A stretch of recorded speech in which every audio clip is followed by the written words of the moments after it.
Cette semaine, à Regard, les portraits sont à l'honneur de l'exposition estivale du Musée des Beaux-Arts du Canada. Le centre Voix visuelle de Beechwood nous démontre que les milléniaux ne sont pas que bons à tapoter sur leur cellulaire. Et on revient aux éléments de la nature à la Galerie Cube.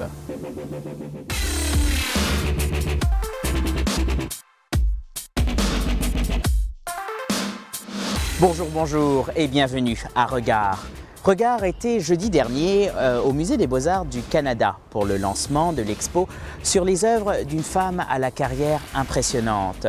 Je parle bien sûr d'Élisabeth Louise Vigée-Lebrun, plus connue officieusement en tant que portraitiste de Marie-Antoinette. Regard vous propose donc un amuse-bouche visuel sur le travail remarquable de cette dame à cheval entre deux époques.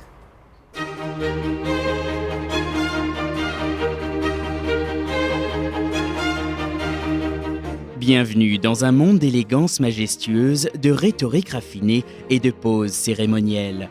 Bienvenue à la cour du château de Versailles.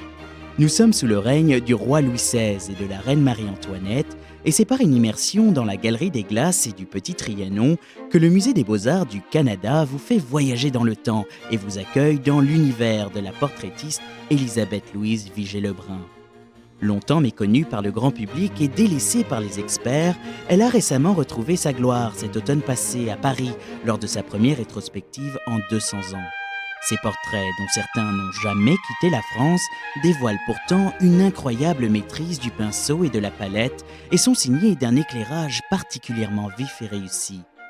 Malgré les événements historiques, marqueurs et brutaux de la Révolution française qui changeront son monde royal et aristocratique à tout jamais, l'exposition illustre parfaitement son parcours fulgurant et persistant.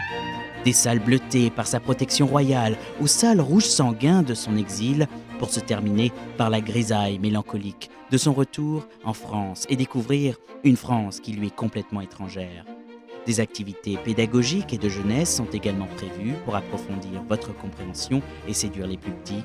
Une exposition exceptionnelle à tarification spéciale jusqu'au 11 septembre au Musée des Beaux-Arts du Canada.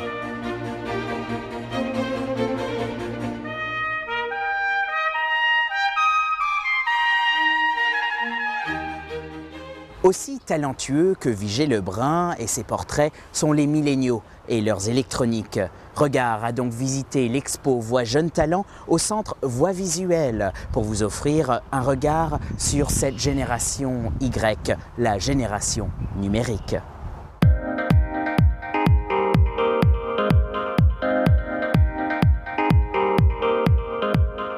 Comment ces jeunes artistes, à l'avant-garde du numérique, parviennent-ils à utiliser la technologie avec curiosité, sens critique, talent et humour ?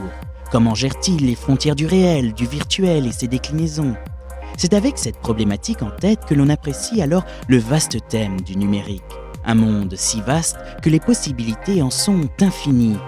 On le réalise d'ailleurs en admirant la trentaine d'œuvres de milléniaux, ces jeunes nés entre 1980 et 1995 et sélectionnés parmi les établissements secondaires et universitaires francophones de la région qui l'utilisent tantôt comme médium, tantôt comme sujet.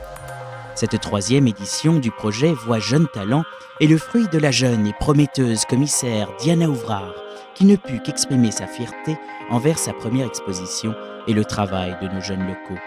Des jeunes qui ont également pu goûter à la muséologie et s'initier ainsi à l'organisation du cube blanc, la mise en valeur spatiale entre autres des œuvres. La réception du public et des artistes membres fut, selon Diana Ouvrard, positive et soulagée par cette jeune relève créative et talentueuse. Regard s'est extasié face à leur imagination. Venez donc vous extasier vous-même au centre Voix Visuelle jusqu'au 16 juin prochain. Troisième et dernier aperçu, celui d'Élémentaire à la Galerie Cube, qui vous emmène dans le Carpe Diem estival canadien à travers les 4 éléments de la nature, la terre, le feu, le vent et l'air.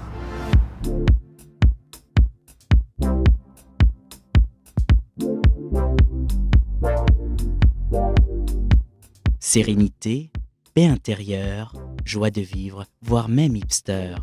Tels sont les quelques ressentiments partagés par des visiteurs et moi-même à l'observation de ces tableaux ou photomontages. Des scènes de paysages canadiens que 3 artistes d'Ottawa et d'ailleurs ont voulu représenter. représenter individuellement mais émouvoir communément. Alors que Peter Fisher, designer graphique de Dundas, Ontario, puise dans ses inspirations de voyage pour communiquer une atmosphère par des peintures détaillées, Giuliano MacDonald d'Ottawa use de l'impressionnisme pour partager sa passion des activités extérieures et sensibiliser à la fragilité de nos écosystèmes. On retrouvera également l'Ottavien Don Harrington Monet qui apporte son complément de joie et simplicité de vivre que l'on vit au chalet ou en camping. C'est donc une véritable fraîcheur de style que ces trois artistes nous offrent par leur fil conducteur, la terre, le feu, le vent et l'air. Bref, les éléments qui font du Canada une beauté visuelle, une hospitalité chaleureuse et un cadre de vie idéal. Élémentaire est admiré à la Galerie Cube jusqu'au 3 juillet prochain. Idée sortie plein air pour cette fin de semaine. Si votre soif d'art n'a pas été étanchée par notre regard, nous vous proposons le Festival du Nouvel Art qui se déroulera au Central Park du quartier Glebe. C'est samedi 10 et dimanche 11 juin de 10h à 17h. C'est un festival à but non lucratif qui regroupera plus de 200 artistes d'ici et d'ailleurs. C'est ainsi que se termine Regard. Entre-temps, vous pouvez toujours nous suivre sur les réseaux sociaux, que ce soit à Facebook sur Regard ou Twitter et Instagram à Regard TVR. Vous pouvez également retrouver l'intégralité de notre émission sur YouTube, sur la chaîne TV Rogers.